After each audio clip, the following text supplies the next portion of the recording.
ਸਤਿ ਸ਼੍ਰੀ ਅਕਾਲ ਜੀ। ਬੋਲ ਪੰਜਾਬ ਤੇ ਸਭ ਦਾ ਸਵਾਗਤ ਹੈ। ਅੱਜ ਅਸੀਂ ਤੁਹਾਡੇ ਨਾਲ ਗੱਲਬਾਤ ਕਰਨੀ ਹੈ ਪੰਜਾਬ ਦੇ ਵਿੱਚ ਪੂਰੇ ਦੇਸ਼ ਭਰ ਦੇ ਵਿੱਚ ਔਰਤ ਦੀ ਸੁਰੱਖਿਆ ਨੂੰ ਲੈ ਕੇ। ਇੰਜ ਜਾਪ ਰਿਹਾ ਹੈ ਕਿ ਨਾ ਤਾਂ ਅੱਜ ਕੱਲ੍ਹ ਦੇ ਮਾਹੌਲ ਦੇ ਵਿੱਚ ਔਰਤਾਂ ਸੁਰੱਖਿਅਤ ਨੇ ਅਤੇ ਨਾ ਹੀ ਬੱਚੀਆਂ। ਬੀਤੇ ਦਿਨ ਦਿੱਲੀ ਦੇ ਵਿੱਚ ਦਰਿੰਦਗੀ ਦੇਖਣ ਨੂੰ ਮਿਲੀ। ਨਿਰਭਇਆ ਕੇਸ ਤੋਂ ਬਾਅਦ ਇੱਕ ਵਾਰ ਅਜਿਹਾ ਫਿਰ ਤੋਂ ਹੋਇਆ ਕਿ ਸਭ ਦੀਆਂ ਰੂਹਾਂ ਝੰਜੋੜ ਦਿੱਤੀਆਂ ਗਈਆਂ। ਸਭ ਤੋਂ ਪਹਿਲਾਂ ਦੇਖਿਆ ਜਾਂਦਾ ਹੈ ਕਿ ਪਰਿਵਾਰ ਦੇ ਵਿੱਚ ਆਪਣੇ ਆਪ ਨੂੰ ਬੱਚਾ ਸੁਰੱਖਿਅਤ ਮਹਿਸੂਸ ਕਰਦਾ ਹੈ ਤੇ ਦੂਸਰਾ ਹੋ ਜਾਂਦਾ ਹੈ ਸਭ ਤੋਂ ਪਹਿਲਾਂ ਪੁਲਿਸ ਵਾਲਿਆਂ ਦੀ। ਪਰ ਪੁਲਿਸ ਵਾਲਿਆਂ ਦੇ ਰਵੱਈਏ ਨੂੰ ਲੈ ਕੇ ਕਈ ਤਰ੍ਹਾਂ ਦੇ ਸਵਾਲ ਖੜੇ ਹੁੰਦੇ ਨੇ। ਇਸ ਕੇਸ ਦੇ ਵਿੱਚ ਵੀ ਪਰਿਵਾਰ ਦੇ ਵੱਲੋਂ ਕਿਹਾ ਗਿਆ ਕਿ ਸਾਨੂੰ ਪਹਿਲਾਂ ਡਰਾਇਆ ਗਿਆ, ਪੁਲਿਸ ਸਟੇਸ਼ਨ ਦੇ ਅੰਦਰ ਰੱਖਿਆ ਗਿਆ, ਉਸ ਤੋਂ ਬਾਅਦ ਲਾਲਚ ਦਿੱਤਾ ਗਿਆ, ਪਰ FIR ਦਰਜ 3 ਦਿਨ ਬਾਅਦ ਕੀਤੀ ਗਈ। ਇਸ ਸਾਰੇ ਮਾਮਲੇ ਦੇ ਬਾਬਤ ਅਸੀਂ ਗੱਲਬਾਤ ਕਰਾਂਗੇ ਡਾਕਟਰ ਸੁਖਦੇਵ ਸਿੰਘ ਜੀ ਦੇ ਨਾਲ। ਸਮਾਜ ਵਿਗਿਆਨੀ ਨੇ, ਉਹ ਸਮਾਜਿਕ ਤੌਰ ਤੇ ਤਾਣਾ ਬਾਣਾ ਕਿਉਂ ਉਲਝਿਆ ਹੋਇਆ ਉਸ ਨੂੰ ਸੁਲਝਾਉਣ ਦੇ ਵਿੱਚ ਉਹ ਲੋਕਾਂ ਦੀ ਮਦਦ ਜ਼ਰੂਰ ਕਰਦੇ ਨੇ ਤੇ ਆਪਾਂ ਵੀ ਉਹਨਾਂ ਦੇ ਸਾਹਮਣੇ ਅੱਜ ਕੁਝ ਸਵਾਲ ਰੱਖਾਂਗੇ ਤਾਂ ਕਿ ਇਹਨਾਂ ਦੇ ਪੁਖਤਾ ਹੱਲ ਮਿਲ। ਸਤਿ ਸ਼੍ਰੀ ਅਕਾਲ ਡਾਕਟਰ ਸਾਹਿਬ। ਸਤਿ ਸ਼੍ਰੀ ਅਕਾਲ ਕੁਸ਼ਨ ਜੀ। ਸਤਿ ਸ਼੍ਰੀ ਅਕਾਲ ਡਾਕਟਰ ਸਾਹਿਬ, ਦੇਖਿਆ ਜਾਵੇ ਤਾਂ ਇਹ ਜਿਹੜਾ ਸਾਰਾ ਮੁੱਦਾ ਬਣਿਆ ਹੋਇਆ ਹੈ ਬਹੁਤ ਜ਼ਿਆਦਾ ਸੰਜੀਦਗੀ ਭਰਿਆ ਹੈ। ਨਾ ਤਾਂ ਬਜ਼ੁਰਗ ਔਰਤਾਂ ਸੁਰੱਖਿਅਤ ਨੇ, ਨਾ ਹੀ ਕੁੜੀਆਂ ਸੁਰੱਖਿਅਤ ਨੇ ਤੇ ਹੁਣ ਤਾਂ ਮਾਹੌਲ ਇਹ ਬਣਦਾ ਜਾ ਰਿਹਾ ਹੈ ਕਿ ਛੋਟੀਆਂ-ਛੋਟੀਆਂ ਬੱਚੀਆਂ ਵੀ ਸੁਰੱਖਿਅਤ ਨਹੀਂ ਰਹੀਆਂ। ਪਹਿਲਾਂ ਅਗਵਾ ਕੀਤਾ ਜਾਂਦਾ ਹੈ, ਰੇਪ ਕੀਤਾ ਜਾਂਦਾ ਹੈ ਤੇ ਇਸ ਤੋਂ ਵੀ ਜ਼ਿਆਦਾ ਘਿਨੌਣੀਆਂ ਹਰਕਤਾਂ ਹਾਥਰਸ ਤੋਂ ਬਾਅਦ ਜਿਹੜੀ ਹੋਈ ਉਹ ਇਹ ਸੀਗੀ ਕਿ ਬੱਚੀ ਨੂੰ ਜਲਾ ਦਿੱਤਾ ਗਿਆ ਤਾਂ ਕਿ ਕੋਈ ਸਬੂਤ ਹੀ ਨਾ ਮਿਲੇ। ਕੀ ਕਹੋਗੇ? ਗੁਰਸ਼ਰਨ ਜੀ, ਸਾਡੇ ਸਮਾਜ ਦਾ ਬਹੁਤ ਹੀ ਇੱਕ ਮਾੜਾ ਪੱਖ ਹੈ ਜਿਸ ਦੇ ਬਾਰੇ ਅਸੀਂ ਗੱਲ ਕਰਨ ਜਾ ਰਹੇ ਹਾਂ। ਇਸ ਪੱਖ ਬਾਰੇ ਗੱਲ ਕਰਕੇ ਕੋਈ ਦਿਲ ਨੂੰ ਸਕੂਨ ਨਹੀਂ ਮਿਲਦਾ, ਬਟ ਕਿ ਦਿਲ ਦੁਖਦਾ ਹੈ ਕਿ ਇਸ ਵਿਸ਼ੇ ਦੇ ਉੱਪਰ ਗੱਲ ਕਰਨੀ ਕਿ ਔਰਤਾਂ ਤੇ ਖਾਸ ਕਰਕੇ ਛੋਟੀਆਂ ਬੱਚੀਆਂ ਬਾਰੇ ਉਹਨਾਂ ਦਾ ਮਤਲਬ ਬਲਾਤਕਾਰ ਤੇ ਉਸ ਤੋਂ ਬਾਅਦ ਬੜੇ ਹੀ ਘਿਨੌਣੇ ਹਾਲਾਤਾਂ ਦੇ ਵਿੱਚ ਉਹਨਾਂ ਨੂੰ ਮਾਰ ਦੇਣਾ ਵੱਖ-ਵੱਖ ਮਾੜੇ ਤਰੀਕਿਆਂ ਨਾਲ।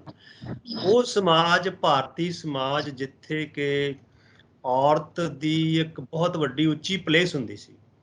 ਗੁਰੂ ਨਾਨਕ ਸਾਹਿਬ ਨੇ ਕਿਹਾ ਸੀ, ਸੋ ਕੋ ਮੰਦਾ ਕਿ ਜਿਤ ਜੰਮੇ ਰਾਜਾਨ, ਕਿ ਉਹ ਔਰਤ ਜਿਨਨੇ ਰਾਜਿਆਂ ਨੂੰ ਜਨਮ ਦਿੱਤਾ ਉਹਨੂੰ ਕਿਉਂ ਮਾੜਾ ਕਹੀਏ। ਹੋਰ ਵੀ ਬਹੁਤ ਸਾਰੀਆਂ ਐਸੀਆਂ ਲਿਖਤਾਂ ਨੇ ਜਿੱਥੋਂ ਸਾਨੂੰ ਇਹ ਪ੍ਰਤੀਤ ਹੁੰਦਾ ਸੀ ਕਿ ਔਰਤ ਦਾ ਰੁਤਬਾ ਭਾਰਤੀ ਸਮਾਜ ਵਿੱਚ ਥੋੜਾ ਠੀਕ ਹੈ। ਹੋਰ ਸਮਾਜਾਂ ਵਿੱਚ ਵੀ ਹੈ, ਬਟ ਸਾਡੇ ਸਮਾਜ ਵਿੱਚ ਵੀ ਸੀ। ਬਟ ਹੁਣ ਪਿਛਲੇ ਕੁਝ ਸਾਲਾਂ ਦੇ ਵਿੱਚੋਂ ਐਸੇ ਹਾਲਾਤ ਬਣ ਰਹੇ ਨੇ ਕਿ ਸਾਡੇ ਸਮਾਜ ਦੇ ਵਿੱਚ ਖਾਸ ਕਰਕੇ ਛੋਟੀਆਂ ਬੱਚੀਆਂ 4-4 ਸਾਲ, 5-5 ਸਾਲ, 6-6 ਸਾਲ, 9-9 ਸਾਲ, 10-10 ਸਾਲ ਦੀਆਂ ਬੱਚੀਆਂ ਨਾਲ ਸਮੂਹਕ ਬਲਾਤਕਾਰ ਹੁੰਦੇ ਨੇ ਤੇ ਉਸ ਤੋਂ ਬਾਅਦ ਉਸਨੂੰ ਬੜੇ ਬੇਦਰਦ ਢੰਗ ਨਾਲ ਮਾਰਿਆ ਵੀ ਜਾਂਦਾ ਹੈ। ਜਿਵੇਂ ਨਿਰਭਇਆ ਕੇਸ ਨੇ, ਜਦੋਂ ਕਿ ਸਾਡੀ ਸਾਰੀ ਦੁਨੀਆ ਵਿੱਚ ਸਾਡੇ ਦੇਸ਼ ਬਾਰੇ ਗੱਲ ਚੱਲੀ, ਉਸ ਤੋਂ ਬਾਅਦ ਪਤਾ ਨਹੀਂ ਕਿੰਨੀਆਂ ਨਿਰਭਇਆ ਹੋਰ ਮਤਲਬ ਕਿ ਸਾਡੇ ਸਮਾਜ 'ਚ ਸਫਰ ਕਰ ਰਹੀਆਂ ਨੇ ਜਾਂ ਕਰਨਗੀਆਂ। ਅਜੇ ਵੀ ਸਮਾਜ ਦੇ ਵਿੱਚ ਬਹੁਤ ਚੱਲ ਰਿਹਾ। ਤਾਂ ਆਪਾਂ ਇਹ ਮੁੱਦੇ ਦੇ ਉੱਪਰ ਜਿਹੜੀ ਗੱਲ ਕੀਤੀ ਸੀ ਕਿ ਦਿੱਲੀ ਦੇ ਕੋਲ ਜੋ ਕੈਂਟ ਏਰੀਆ ਹੈ, ਉੱਥੇ ਇੱਕ ਛੋਟੀ ਬੱਚੀ 9 ਸਾਲ ਦੀ, ਉਸਦੇ ਨਾਲ ਉਹ ਆਪਣੀ ਥੋੜਾ ਜਿਹਾ ਕਹਿੰਦੇ ਨੇ ਕਿ ਉਹ ਸ਼ਮਸ਼ਾਨ ਘਾਟ ਵਿੱਚ ਉਹਦੀ ਮਦਰ ਨੇ ਕਿਹਾ ਕਿ ਪਾਣੀ ਲੈ ਆਓ। ਉੱਥੇ 4-5 ਬੰਦੇ ਵਿੱਚ ਇੱਕ ਉੱਥੋਂ ਦਾ ਜਿਹੜਾ ਕੰਮ ਕਰਨ ਵਾਲਾ ਪੁਜਾਰੀ ਕਹਿੰਦੇ ਨੇ ਜਾਂ ਹੋਰ ਨਾਲ ਉਹਦੇ ਸਾਥੀ ਸੀ, ਉਹ ਮਤਲਬ ਉਹਨਾਂ ਦੇ ਦਿਲ ਦੀ ਬੇਈਮਾਨੀ ਕਹਿ ਲਓ, ਇਸ ਤਰ੍ਹਾਂ ਕਹਿ ਲਓ ਕਿ ਉਹਨਾਂ ਨੇ ਉਸ ਬੱਚੀ ਨਾਲ ਸਮੂਹਕ ਬਲਾਤਕਾਰ ਕੀਤਾ ਤੇ ਬਾਅਦ ਦੇ ਵਿੱਚ ਉਸ ਨੂੰ ਫਟਾਫਟ ਜਲਾਉਣ ਦੀ ਕੋਸ਼ਿਸ਼ ਕੀਤੀ, ਕਿਉਂਕਿ ਸ਼ਮਸ਼ਾਨ ਘਾਟ ਵਿੱਚ ਲੱਕੜਾਂ ਪਹਿਲਾਂ ਹੀ ਅਵੇਲੇਬਲ ਨੇ, ਸਾਰਾ ਕੁਝ ਅਵੇਲੇਬਲ ਹੈ। ਤੇ ਉਹਨਾਂ ਨੇ ਉਹ ਸਮਝਿਆ ਕਿ ਇਸ ਗਲਤੀ ਨੂੰ ਤਾਂ ਹੋ ਗਈ ਤੇ ਗਲਤੀ ਨੂੰ ਕਿਵੇਂ ਰਫਾ ਦਫਾ ਕੀਤਾ ਜਾਵੇ, ਤੇ ਫਟਾਫਟ ਉਹਨਾਂ ਨੇ ਮਚਾਉਣ ਦੀ ਕੋਈ ਮਤਲਬ ਜਲਾਉਣ ਦੀ ਕੋਸ਼ਿਸ਼ ਕੀਤੀ। ਤੇ ਉਹਦੀ ਮਦਰ ਕਹਿੰਦੇ ਕਿ ਬਾਹਰ ਆਵਾਜ਼ਾਂ ਮਾਰਦੀ ਗੇਟ ਦੇ ਉੱਪਰ, ਜਦ ਕਿ ਅੰਦਰੋਂ ਆਵਾਜ਼ ਆਈ ਕਿ ਨਹੀਂ, ਤੁਹਾਡੀ ਬੱਚੀ ਖਤਮ ਹੋ ਗਈ, ਉਸ ਨੂੰ ਕਰੰਟ ਲੱਗ ਗਿਆ, ਉਸ ਨੂੰ ਬਿਜਲੀ ਲੱਗ ਗਈ, ਇਸ ਕਰਕੇ ਅਸੀਂ ਉਹਨੂੰ ਬਚਾ ਦਾਂਗੇ ਜੇ ਤੁਸੀਂ ਜਾਓਗੇ। ਉਹਨਾਂ ਨੂੰ ਡਰਾਇਆ ਗਿਆ ਕਿ ਤੁਸੀਂ ਮਤਲਬ ਜੇ ਉਹਦਾ ਪੋਸਟਮਾਰਟਮ ਕਰਾਓਗੇ ਤਾਂ ਪਤਾ ਨਹੀਂ ਪੁਲਿਸ ਦਾ ਤੁਹਾਨੂੰ ਚੱਕਰ ਪੈ ਜਾਏਗਾ, ਤੁਹਾਨੂੰ ਸਾਰਾ ਤੁਹਾਡਾ ਉਲਝ ਜਾਏਗਾ। ਮਤਲਬ ਕਹਿੰਦਾ ਸੀ ਕਿ ਉਹਨਾਂ ਨੂੰ ਸਾਈਕੋਲੋਜੀਕਲੀ ਜਾਂ ਮਤਲਬ ਕਿ ਉਹਨਾਂ ਨੂੰ ਮਾਨਸਿਕ ਤੌਰ ਤੇ ਡਰਾਉਣ ਦੀ ਕੋਸ਼ਿਸ਼ ਕੀਤੀ ਗਈ ਕਿ ਜਿਹੜਾ ਪਰਿਵਾਰ ਹੈ ਉਹ ਪੁਲਿਸ ਤੱਕ ਨਾ ਜਾਵੇ। ਬਟ ਜਦੋਂ ਉਹ ਨਾ ਰਿਹਾ ਗਿਆ ਤਾਂ ਹੌਲੀ ਹੌਲੀ ਉਹਨਾਂ ਦੇ ਜਿਹੜੇ ਘਰ ਦੇ ਜਾਂ ਮੁਹੱਲੇ ਦੇ ਲੋਕ ਹੋਰ ਇਕੱਠੇ ਹੋ ਗਏ, ਉਹਨਾਂ ਨੇ ਗੇਟ ਟੱਪ ਕੇ ਦੇਖਿਆ ਤੇ ਜਲਦੀ ਹੋਈ ਬੱਚੀ ਦੇ ਪੈਰ ਪਕੜ ਕੇ ਇੱਕ ਬੱਚੇ ਨੇ ਪਕੜ ਕੇ ਬਾਹਰ ਕੱਢ ਲਏ। ਤੇ ਥੋੜੇ ਬੋਲੇ ਕਹਿੰਦੇ ਕਿ ਪੈਰ ਹੀ ਅਜੇ ਉਹਦੇ ਬਚੇ ਸੀ ਜਾਂ ਥੋੜਾ ਹੋਰ ਬਾਡੀ ਦਾ ਪਾਰਟ ਸੀ। ਸੋ ਕਹਿਣ ਦਾ ਮਤਲਬ ਉੱਥੋਂ ਫਿਰ ਉਹਨਾਂ ਨੇ ਥੋੜਾ ਜਿਹਾ ਉਸ ਨੂੰ ਬਚਾ ਲਿਆ, ਉਹਦੀ ਬਾਡੀ ਨੂੰ। ਬਟ ਉਹ ਬੱਚੀ ਤਾਂ ਮਰ ਗਈ ਵਿਚਾਰੀ, ਉਹਦਾ ਚਲੀ ਗਈ। ਉਹਦਾ ਜਲਿਆ ਸਰੀਰ ਕੱਢਿਆ। ਫਿਰ ਜੋ ਦੱਸਿਆ ਗਿਆ, ਜੋ ਅਖਬਾਰਾਂ 'ਚ ਆਪਾਂ ਸਟੋਰੀ ਪੜ੍ਹਦੇ ਹਾਂ ਕਿ ਜਦੋਂ ਪੁਲਿਸ 'ਚ, ਜਿਵੇਂ ਤੁਸੀਂ ਗੱਲ ਕਰ ਰਹੇ ਸੀ, ਗਏ ਉਹ, ਤੇ ਉਹਦੇ ਮਾਂ ਪਿਓ ਨਾਲ ਬਹੁਤਾ ਅੱਛਾ ਟਰੀਟਮੈਂਟ ਨਹੀਂ ਹੋਇਆ। ਉਸ ਨੂੰ ਹੋਰ ਤਰ੍ਹਾਂ ਦੇ ਹਾਲਾਤ ਉੱਥੇ ਸਫ਼ਰ ਕਰਨੇ ਪਏ, ਰਾਤ ਨੂੰ FIR ਦਰਜ ਕਰਾਉਣ 'ਚ ਬੜੀ ਮੁਸ਼ਕਲ ਆਉਂਦੀ। ਸੋ ਕਹਿਣ ਦਾ ਮਤਲਬ, ਇੱਕ ਤਾਂ ਸਾਡੀ ਜਿਹੜੀ spread of this type of issues, ਕਿ ਜਿਹੜੇ ਬਲਾਤਕਾਰ ਦੇ ਕੇਸ ਵੱਧ ਰਹੇ ਨੇ, ਇੱਕ ਤਾਂ ਗੁਰਸ਼ਨ ਇਹੀ ਇੱਕ ਵੱਡਾ ਇਸ਼ੂ ਹੈ ਕਿ ਬਹੁਤ ਜ਼ਿਆਦਾ ਨੰਬਰ ਵੱਧ ਗਿਆ। ਆ ਤੁਸੀਂ ਦੇਖਿਆ ਹੋਣਾ, ਕੱਲ ਪਰਸੋਂ ਪੜਿਆ, ਸੋਨੀਪਤ ਦੇ ਕੋਲ 2 ਭੈਣਾਂ ਨੂੰ ਮਾਰ ਕੇ ਇੱਕ ਪਿੰਡ ਦੇ ਵਿੱਚ ਉਹਨਾਂ ਨੂੰ ਜ਼ਹਿਰੀਲਾ ਪਦਾਰਥ ਪਿਆ ਕੇ ਘਰ 'ਚ ਫੋਰਸੀਬਲੀ ਵੜ ਕੇ। ਦੇਖੋ ਮਤਲਬ ਇਹੋ ਜਿਹੇ ਅਨਰਿਪੋਰਟਡ ਜਿਹਨਾਂ ਦਾ ਰਿਪੋਰਟ ਹੀ ਨਹੀਂ ਹੁੰਦੀ ਸਾਨੂੰ ਸਮਾਜ ਦੇ ਵਿੱਚ, ਪਤਾ ਨਹੀਂ ਕਿੰਨੇ ਕੁ ਇਹੋ ਜਿਹੇ ਬੱਚੇ ਹੋਣਗੇ। ਸੋ ਕਹਿਣ ਦਾ ਮਤਲਬ ਹੈ ਕਿ ਜਿਹੜਾ ਇਹ ਸਪਰੈਡ ਆਫ ਦਿਸ ਰੇਪਿੰਗ ਹੈ, ਇਹ ਬਹੁਤ ਦੁਖਦਾਈ ਹਾਲਾਤ 'ਚ ਵੱਧ ਰਿਹਾ ਹੈ, ਤੇ ਜਿਸ ਨੂੰ ਜੇ ਇਹ ਗੰਭੀਰਤਾ ਨਾਲ ਸੋਚਣ ਦੀ ਲੋੜ ਹੈ ਸਮਾਜ ਦੇ ਵਿੱਚ। ਆਪਾਂ ਅੱਗੇ ਗੱਲ ਕਰਾਂਗੇ ਕਿ ਇਹ ਪਹਿਲਾ ਤੇ ਮੁੱਦਾ ਹੈ ਕਿ ਇਹ ਪਿਛਲੇ 30-40 ਸਾਲਾਂ ਦੇ ਵਿੱਚ ਹੋਰ ਵੱਧ ਰਿਹਾ ਹੈ। ਇੱਕ ਰਿਪੋਰਟ ਦੇ ਮੁਤਾਬਕ ਕਿ 1973 ਤੋਂ ਲੈ ਕੇ 2014-15 ਤੱਕ 800% ਤੱਕ ਰੇਪਿੰਗ ਦੇ ਕੇਸ ਵਧੇ ਨੇ। ਬਹੁਤ ਜ਼ਿਆਦਾ ਨੰਬਰ ਵਧਿਆ ਹੈ, ਥੋੜਾ ਥੋੜਾ ਨਹੀਂ, ਬਹੁਤ ਹਾਈ ਲੈਵਲ ਦੇ ਨੰਬਰ ਰੇਪਿੰਗ ਦੇ case. Even national crime record bureau ਜਿਹੜੀ ਹੈਗੀ ਹੈ, ਜੇ ਤੁਸੀਂ ਉਹਨਾਂ ਦਾ ਵੀ ਡਾਟਾ ਦੇਖੋ ਤਾਂ ਤੁਹਾਨੂੰ ਲੱਗੇਗਾ ਕਿ ਜਿਹੜੇ ਟੋਟਲ ਰੇਪ ਹੋ ਰਹੇ ਨੇ, ਟੋਟਲ ਅਡਲਟ ਸਾਰੇ ਪਾ ਕੇ, ਉਹਨਾਂ ਵਿੱਚੋਂ ਵੱਡਾ ਭਾਗ ਇੱਕ ਬੱਚਿਆਂ ਦੇ ਰੇਪਿੰਗ ਦਾ ਹੈ। ਬਲਕਿ ਪਿੱਛੇ ਜੇ ਉਹ ਰਿਪੋਰਟ ਬੰਦ ਵੀ ਕਰਤੀ ਸੀ ਕਿ ਅਸੀਂ ਨਾ ਦਿਖਾਈਏ ਇਸ ਚੀਜ਼ ਨੂੰ, ਸੋ ਦੈਟ ਕਿ ਸਾਡੇ ਦੇਸ਼ ਦੀ ਪਿਕਚਰ ਨਾ ਮਤਲਬ ਮਾੜੀ ਲੱਗੇ। ਪਰੰਤੂ ਜੋ ਸੱਚ ਹੈ, ਸੱਚ ਤਾਂ ਸੱਚ ਹੀ ਰਹਿਣਾ ਜੀ, ਸੱਚ ਨੂੰ ਤਾਂ ਕੋਈ ਛੁਪਾ ਨਹੀਂ ਸਕਦਾ ਹੈਗਾ। ਮਤਲਬ ਇਹ ਪੱਖ ਤੇ ਆਪਾਂ ਆਈਏ ਕਿ ਇਸ ਸਮੇਂ ਦੇ ਵਿੱਚ, ਤੇ ਖਾਸ ਕਰਕੇ ਜਿਹੜਾ ਕੈਂਟ ਏਰੀਆ ਨਵੀਂ ਦਿੱਲੀ ਦੇ ਕੋਲ ਹੋਇਆ ਹੈ, ਇਹ ਬਹੁਤ ਹੀ ਦੁਖਦਾਈ ਘਟਨਾ ਹੋਈ ਹੈ। ਬੱਚੀ ਨੂੰ ਸਮੂਹਕ ਬਲਾਤਕਾਰ ਕੀਤਾ ਗਿਆ ਤੇ ਉਸ ਨੂੰ ਜਲਾ ਦਿੱਤਾ ਗਿਆ, ਤੇ ਉਹਦੀ ਬਾਡੀ ਬਾਅਦ ਦੇ ਵਿੱਚ ਹੁਣ ਉਹਦੇ ਜਿਹੜੇ ਰਿਸ਼ਤੇਦਾਰ ਸੀ ਜਾਂ ਮੁਹੱਲੇ ਵਾਲੇ ਸੀ, ਉਹਨਾਂ ਨੇ ਆ ਕੇ ਬਚਾਉਣ ਦੀ ਕੋਸ਼ਿਸ਼ ਕੀਤੀ। ਅੱਗੇ ਸਟੋਰੀ ਫਿਰ ਚੱਲਦੀ ਹੈ ਕਿ ਉਹਨਾਂ ਨੂੰ ਕੀ ਅੱਗੇ ਹੋ ਰਿਹਾ ਹੈ, ਕਿ ਸਾਡੇ ਸਮਾਜ 'ਚ ਕਿਉਂ ਇਹ ਵਾਪਰ ਰਿਹਾ ਹੈ। ਇਹ ਚੀਜ਼ਾਂ ਆਪਣੇ ਸੋਚਣ ਵਾਲੀਆਂ ਗੱਲਾਂ ਨੇ ਜੀ। ਇਸ ਕੇਸ ਦੇ ਵਿੱਚ ਦੇਖਿਆ ਗਿਆ ਕਿ ਪੁਲਿਸ ਵਾਲਿਆਂ ਦੇ ਕੋਲ ਜਦੋਂ ਪੂਰਾ ਪਰਿਵਾਰ ਜਾਂਦਾ ਹੈ, ਮਾਂ-ਬਾਪ ਜਾਂਦੇ ਨੇ ਬੱਚੀ ਦੇ, ਤਾਂ ਪਹਿਲਾਂ ਉਹਨਾਂ ਨੂੰ ਡਰਾਇਆ ਜਾਂਦਾ ਹੈ, ਫਿਰ ਲਾਲਚ ਦਿੱਤਾ ਗਿਆ ਕਿ ਤੁਸੀਂ 10-20 ਹਜ਼ਾਰ ਰੁਪਇਆ ਲੈ ਲਓ, ਤੁਸੀਂ ਗਰੀਬ ਬੰਦੇ ਹੋ, ਕੂੜਾ ਚੁੱਕਣ ਦਾ ਕੰਮ ਕਰਦੇ ਨੇ ਉਹਦੇ ਮਾਤਾ ਜੀ, ਤਾਂ ਕਿ ਤੁਸੀਂ ਕੇਸ ਤਾਂ ਨਹੀਂ ਲੜ ਸਕਦੇ। ਯਾਨੀ ਕਿ ਪਹਿਲਾਂ ਹੀ ਨਕਾਰਾਤਮਕ ਭਾਵਨਾ ਦੇ ਨਾਲ ਗੱਲਬਾਤ ਕੀਤੀ ਗਈ ਤੇ ਫਿਰ FIR ਦਰਜ ਨਹੀਂ ਕੀਤੀ ਗਈ। ਆਖਿਰਕਾਰ ਪੁਲਿਸ ਵਾਲਿਆਂ ਦਾ ਅਜਿਹਾ ਰਵੱਈਆ ਕਿਉਂ ਹੁੰਦਾ ਹੈ? ਕਿਉਂਕਿ ਹਰ ਇੱਕ ਕੇਸ ਦੇ ਵਿੱਚ ਦੇਖਿਆ ਗਿਆ ਕਿ FIR ਨਹੀਂ ਦਰਜ ਕੀਤੀ ਜਾਂਦੀ। ਗੁਰਸ਼ਰਨ ਜੀ, ਠੀਕ ਹੈ ਗੱਲ। ਬਹੁਤ ਵਾਰੀ ਸਾਡੇ ਪੁਲਿਸ ਮਹਿਕਮੇ ਦੇ ਵਿੱਚ ਇਕੱਲੇ ਬਲਾਤਕਾਰ ਦਾ ਨਹੀਂ, FIR ਦਰਜ ਕਰਨੀ ਭਾਵੇਂ ਕੋਈ ਹੋਰ ਥੈਫਟ ਦੇ ਕੇਸ ਵੀ ਹੋਣ ਜਾਂ ਕੋਈ ਹੋਰ ਚੀਜ਼ਾਂ ਵੀ ਹੋਣ, ਪੁਲਿਸ ਵਾਲੇ FIR ਦਰਜ ਕਰਨ ਤੋਂ ਪਤਾ ਨਹੀਂ ਕਿਉਂ ਕੰਨੇ ਕਤਰਾਉਂਦੇ ਨੇ। ਕਿਉਂਕਿ ਹੋ ਸਕਦਾ ਕਿ ਉਹਨਾਂ ਦੇ ਇਲਾਕੇ ਦੇ ਵਿੱਚ ਉਹਨਾਂ ਨੂੰ ਦਿਖਾਉਣਾ ਪੈਂਦਾ ਰਿਕਾਰਡ, ਕਿ ਜੇ FIR ਇੱਕ ਵਾਰੀ one cities on the record, ਕਿ ਜੇ ਉਹ ਰਿਕਾਰਡ ਤੇ ਆ ਗਈ ਤਾਂ ਉਹਨਾਂ ਨੂੰ ਅੱਗੇ ਚਲਾਨ ਪੇਸ਼ ਕਰਨਾ ਪੈਣਾ ਜਾਂ ਉਸ ਤੇ ਕਾਰਵਾਈ ਕਰਨੀ ਪੈਣੀ ਹੈ। ਇੱਕ ਵੱਡਾ ਕਾਰਨ ਇਹ ਹੁੰਦਾ ਹੈ ਕਿ ਕੋਈ ਵੀ ਇਲਾਕੇ ਦਾ ਆਪਣਾ SHO ਜਾਂ ਕੋਈ ਵੀ ਜਿਹੜਾ ਇੰਚਾਰਜ ਹੈ, ਉਹ ਆਪਣੇ ਇਲਾਕੇ ਦੀ ਛਵੀ ਸ਼ਾਇਦ ਨਾ ਖਰਾਬ ਦਿਖਾਉਣ ਕਰਕੇ ਇੱਕ ਵੱਡਾ ਕਾਰਨ ਹੁੰਦਾ ਹੈ ਕਿ ਉਹ FIR ਦਰਜ ਨਹੀਂ ਹੋਣ ਦਿੰਦੇ ਛੇਤੀ। ਕੁਝ ਰਸੂਖਵਾਨ ਪਰਸਨ ਹੁੰਦੇ ਨੇ, ਹੋ ਸਕਦਾ ਜਿਨ੍ਹਾਂ ਨੇ ਰੇਪ ਕੀਤਾ ਹੈ ਉਹ ਬੰਦੇ ਵੈਲ ਟੂ ਡੂ ਫੈਮਿਲੀ ਤੋਂ ਹੋਣ, ਤੇ ਇਹ ਜਿਵੇਂ ਤੁਸੀਂ ਦੱਸਿਆ ਕਿ ਉਹ ਮਤਲਬ ਕੂੜਾ ਚੱਕਦੇ ਨੇ ਜਾਂ ਮਾੜੇ ਕੰਮ, ਜਾਂ ਉਹ ਬੈਗਿੰਗ ਕਰਦੀ ਸੀ ਉਹਦੀ ਮਾਂ ਮਦਰ, ਤੇ ਉਹ ਗਰੀਬ ਪਰਿਵਾਰ। ਇੱਕ ਆਪਾਂ ਫੈਕਟਰ ਦੀ ਗੱਲ ਕਰਾਂਗੇ ਕਿ ਕਿਹੜੇ ਕਿਹੜੇ ਫੈਕਟਰ ਨੇ। ਗਰੀਬੀ ਵੀ ਇੱਕ ਵੱਡੀ ਮਾਰ ਹੈ ਜਿਹੜੀ ਆਪਣੇ ਆਪ ਨੂੰ ਮਤਲਬ ਕਿ ਗਰੀਬਾਂ ਨੂੰ ਇਹ ਚੀਜ਼ਾਂ ਸਹਿਣ ਵਾਸਤੇ ਮਜਬੂਰ ਕਰਦੀ ਹੈ ਜੀ। ਪਰਿਵਾਰ ਦੇ ਉੱਪਰ ਇੰਨਾ ਮਾਨਸਿਕ ਦਬਾਅ ਬਣਾਉਣ ਦੀ ਕੋਸ਼ਿਸ਼ ਕੀਤੀ ਕਿ ਉਹ ਅੱਗੇ ਪਰਿਵਾਰ ਨਾ ਜਾਵੇ, ਨਾ ਪੋਸਟਮਾਰਟਮ ਕਰਾਵੇ, ਤੇ ਨਾ ਮਤਲਬ ਜਾ ਕੇ ਕਿਸੇ ਹੋਰ ਉੱਪਰ ਦਰਜ ਕਰਾਉਣ, ਥੋੜੇ ਬੜੇ ਪੈਸੇ ਲੈ ਕੇ ਕੰਪਰੋਮਾਈਜ਼ ਕਰ ਲੈਣ। ਸਾਡੇ ਸਮਾਜ 'ਚ ਬਹੁਤ ਵੱਡੀ ਮਾਰ ਹੈ ਕਿ ਆਫਟਰ ਆਲ ਗੱਲ ਆ ਜਾਂਦੀ ਜੀ, ਕੰਪਰੋਮਾਈਜ਼ ਕਰ ਲਓ ਜੀ, ਕੀ ਬਣਨਾ ਹੈ, ਕੰਪਰੋਮਾਈਜ਼ ਕਰ ਲਓ। ਬਟ ਹੁਣ ਬਹੁਤ ਸਾਰੇ ਕੇਸਾਂ ਦੇ ਵਿੱਚ ਇੱਦਾਂ ਹੋ ਰਿਹਾ ਕਿ ਲੋਕ ਕੰਪਰੋਮਾਈਜ਼ ਨਹੀਂ ਕਰਦੇ।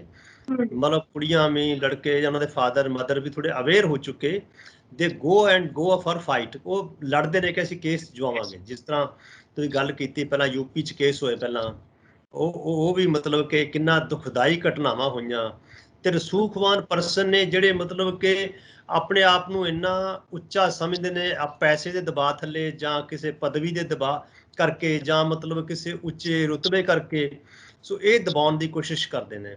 तो ये गल है कि जी FIR ना दर्ज करनी ये बड़े फैक्टर ने मैडम। पहला तो पुलिस आप नहीं चाहती कि साडे इलाके की जी है छवि खराब होवे कि उत्थे कोई उन्हां दा कोई क्राइम हुंदा है, उत्थे रेप हुंदी है, तो उन्होंने उपरले जी अथॉरिटी वो पुछदी है भाई तुहाडे इलाके च क्यों ये होया।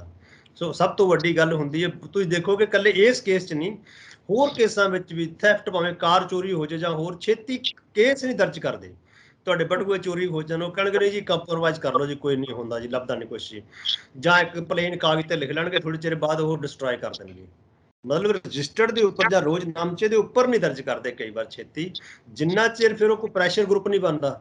ਜਿਵੇਂ ਇਸ ਕੇਸ ਵਿੱਚ ਵੀ ਹੋਇਆ, ਕੈਂਟ ਕੇਸ ਵਾਲੇ 'ਚ ਵੀ ਜਦੋਂ ਲੋਕ ਗਏ, NGOs ਆਈਆਂ, ਲੇਡੀਜ਼ ਆਈਆਂ, ਮੁਹੱਲੇ ਵਾਲੇ ਲੋਕ ਆਏ, ਉੱਥੇ ਹੋਰ ਲੀਡਰਸ਼ਿਪ ਆਈ, ਅਪੋਜੀਸ਼ਨ ਰਾਹੁਲ ਗਾਂਧੀ ਵੀ ਪਹੁੰਚ ਗਏ ਉੱਥੇ। ਉਹ ਜਦੋਂ ਪ੍ਰੈਸ਼ਰ ਬਣਦਾ ਫਿਰ ਉਹ ਮਜਬੂਰ ਹੁੰਦੇ ਨੇ ਮਤਲਬ ਕਿ ਦਰਜ ਕਰਨ ਲਈ। ਤਾਂ ਸਾਡੀ ਉਹ ਰਿਜ਼ਲਟ ਤਾਂ ਜਾਂ ਸਿੱਟਾ ਇਹੀ ਨਿਕਲਦਾ ਹੈ ਕਿ ਜਿਹੜੀਆਂ FIRs ਨੇ ਇਹ ਬੜੀਆਂ ਡਿਫਿਕਲਟ ਢੰਗ ਨਾਲ ਜਾਂ ਬੜੇ ਔਖੇ ਢੰਗ ਨਾਲ ਇਹ ਦਰਜ ਹੁੰਦੀਆਂ ਜੀ, ਤੇ ਬਟ ਦਰਜ ਕਰਨੀਆਂ ਚਾਹੀਦੀਆਂ ਨੇ।